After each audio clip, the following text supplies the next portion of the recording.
Selamat berjumpa kembali di dalam layanan audio Sahabat Seperjalanan. Hari ini adalah hari Selasa 29 November 2022. Tema renungan saat teduh kita dengan judul Kitab Kehidupanmu. Kitab Kehidupanmu. Firman Tuhan terambil dalam Wahyu pasal ke-5 ayat yang pertama.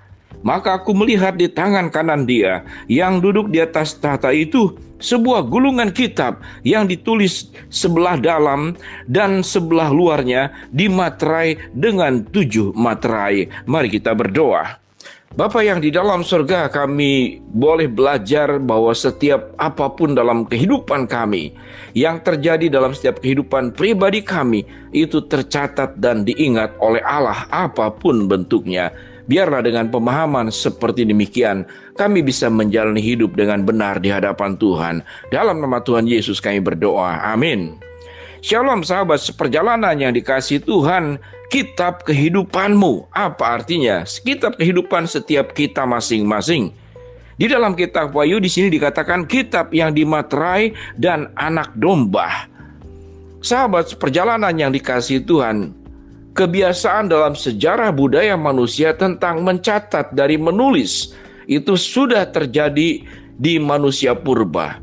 Manusia terdahulu menghitung hari dengan menggoreskan satu garis di gua-gua. Kemudian kalau dia sudah 10 hari maka digores menjadi 10. Dan yang menarik adalah goresan 5. 4 kali gores kemudian ada satu gores hilang, berarti dia sudah 5 hari. Tatkala cara menggores hari pun seringkali ditemukan di penjara-penjara, di lembaga pemasyarakatan. Kalau kita lihat di film-film atau dalam kisah-kisah, tatkala menghitung hari pembebasan, mereka mulai melakukan catatan-catatan sudah berapa lama dikatakanlah mengalami pemenjaraan, atau berapa hari lagi, berapa waktu lagi untuk terbebas daripada kurungan lembaga pemasyarakatan. Itu adalah catatan-catatan hari mengenai jumlah hari. Namun kalau kita boleh menyadari, setiap kita masing-masing itu tercatat seluruh kehidupan kita. Bahkan setiap pribadi kita sudah direncanakan oleh Allah, ada dalam catatan Allah. Kita akan terlahir dari keluarga siapa, kita akan terlahir sebagai wanita atau sebagai pria. Tuhan tahu di dalam kemahatauannya.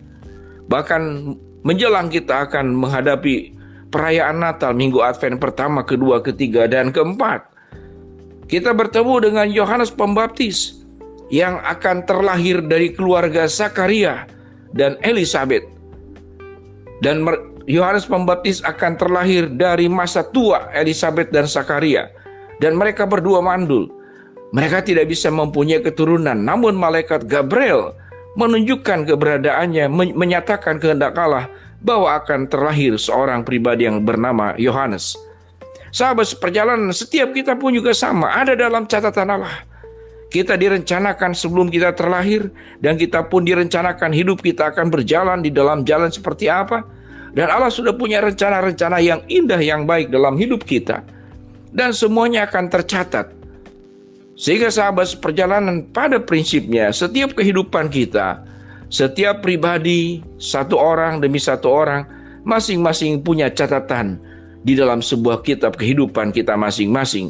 Tentunya dalam penafsiran kitab Wahyu, kitab yang dicatat dalam kitab Wahyu tentang kitab anak domba, tentang kitab kehidupan, itu berbicara, ada yang menafsirkan daftar orang-orang yang akan menjadi penghuni kekekalan, penghuni kerajaan surga. Namun dalam kitab pengkhotbah, kita akan bertemu dengan pengadilan Tuhan. Maka sewaktu dibukakan adalah catatan kehidupan kita, baik atau yang baik yang kita lakukan, ataupun yang buruk yang kita lakukan. Kita kehidupan yang memberkati orang lain atau merugikan orang lain, semuanya tercatat detail. Kalau kita melihat banyak sidang-sidang pengadilan, itu membongkar kasus-kasus yang terjadi untuk menentukan seseorang siapa yang bersalah dan siapa tidak, siapa yang dihukum dan siapa yang dibebaskan. Maka ada setumpukan catatan hanya dalam satu kasus itu saja, kadang-kadang ribuan catatan, tulisan untuk menyatakan membongkar sebuah kasus. Bagaimana kehidupan kita? Yang kita hidup 70 tahun, 80 tahun kalau Tuhan izinkan. Berapa tebal catatan kehidupan kita? Dengan demikian, sahabat seperjalanan yang dikasihi Tuhan, Kalau kita memahami bahwa kitab kehidupan kita itu adalah catatan seluruh perjalanan hidup kita, dari kita mulai terlahir sampai kita bertemu dengan Tuhan, dan satu hari kelak nanti kitab kehidupan itu setiap pribadi masing-masing akan dibukakan di hadapan Allah, di hadapan sidang pengadilan Allah sebagai hakim yang paling agung. Allah yang akan memegang palu untuk menentukan siapa kita yang sesungguhnya sewaktu bertemu dengan Tuhan. Kalau menyadari bahwa setiap kehidupan kita tidak ada catatan yang lepas daripada pengamatan Tuhan, baik itu yang baik yang kita lakukan maupun yang buruk kita lakukan, tidak ada yang lepas dari pengamatan dan catatan Tuhan. Semuanya tercatat.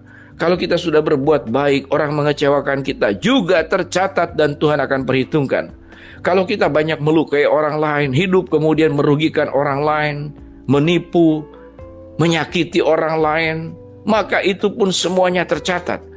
Dengan pemahaman seperti demikian, sahabat seperjalanan, maka ada kalimat kata yang perlu kita pegang bersama-sama, yaitu pertanggungjawaban.